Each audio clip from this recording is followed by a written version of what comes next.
Yes, guys, welcome to the next video. So moving on from last time and what we looked at consolidations and how to trade in that type of trade environment, we're going to be moving on to expansions and continuations.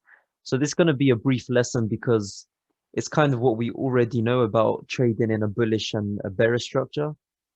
But yeah, we're going to be getting into it in a lot more detail throughout the course. So let's have a think about the market cycle. These are areas of consolidations. Now, what can we expect at consolidations? It's an accumulation of orders and liquidity. So you might get liquidity on both sides of the markets. Then as soon as you break out, you start to see that expansion and continuation trade. Now, if we know on the higher time frame that we're very bearish, that means that we're going to just be looking for sells, right? So when we get to areas where we can look for sells, we need to improve our probability as much as possible. So if we're in a downtrend, we're going to be looking for areas of premium zones, essentially.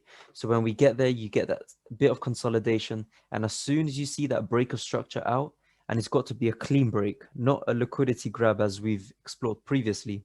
It's got to be a clean break, some kind of retracement, and then back down to break these lows at least. So we want to get into the moves and expansions because there's more profit there to be seen.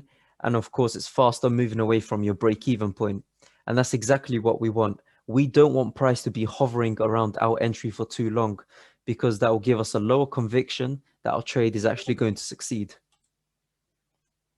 So for expansion trades, just to briefly explain, that break of structure on the lower time frame, when we approach our zone of interest, we go to that point of interest, go down onto the lower time frame, see what's going on, and then that's exactly when we get into the expansion trade. So we want to see a break of structure, a retracement back up, and then straight into some kind of point of interest, and then we get into the trade.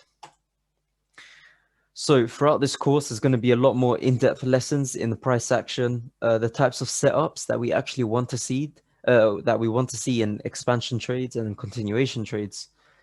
So yeah, guys, just a brief lesson, just to, clear things up in these introductory videos. So yeah, guys, anyways, take care and we'll see you in the next video.